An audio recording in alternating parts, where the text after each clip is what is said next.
আমি তুলি চলে এলাম তোমাদের জন্য একটা নিরামিষ রান্না নিয়ে।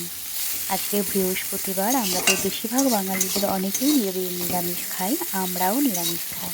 তা কী রান্না করবো ভেবে ভেবে ঘরে যেসব সবজি ছিল তার সাথে ছিল উচ্ছে, তাহলে ভাবলাম যে আমি শুক্তো বানিয়ে নিই। শুক্তো বানানোর জন্য প্রথমে আমি বড়ি 3টে ভেজে তুলে রেখেছিলাম আর উচ্ছে ভেজে তুলে রেখেছিলাম।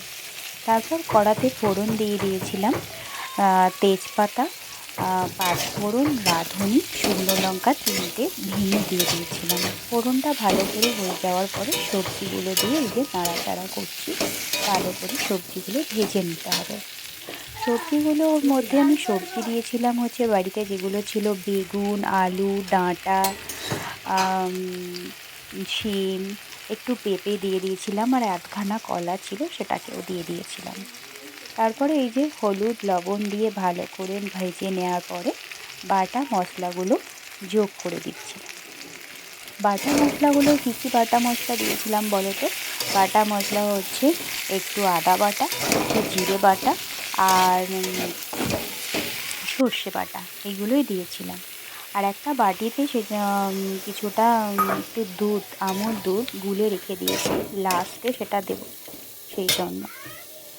এই যে বাটা মশলা আর সব দিয়ে ভালো করে নাড়াচাড়া করা হয়ে গেলে তারপরে আমরা জল দিয়ে দেবো। একটু ভালো করে ভাজতে হবে, মশলা বাটা গন্ধগুলো যাতে চলে যায়। এই যে সুন্দর করে ভাজা হয়ে যাচ্ছে। শুক্তো খেতে আমার খুবই ভালো লাগে, তোমাদের কার ভালো লাগে আমাকে কমেন্ট করে জানিও।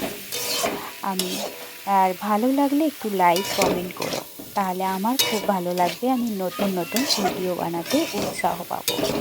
এই দেখো মশলা দিয়ে খুব সুন্দর করে আমার কষা হয়ে গেছে। এবার আমি জল দিয়ে দেব। জল দিয়ে কিছুক্ষণ জল দিয়ে ফুটিয়ে নিতে হবে। তো এবার আমি জল দিয়ে দিচ্ছি। জল দিয়ে এবার জলে আমি বড়ি 3টে দিয়ে দিলাম। এবারে ফুটবে, কিছুক্ষণ ঢাকা দিয়ে রেখে দেবো ফোটার জন্য। এই দেখো এই ফুটে এসছে, সব আমার সিদ্ধ হয়ে গেছে সবজিগুলো। এবারে আমি যে দুধটা গুলে রেখেছিলাম সেটা দিয়ে দিলাম। দুধ দিলেই শুক্তোর স্বাদটা দ্বিগুণ বেড়ে যায়।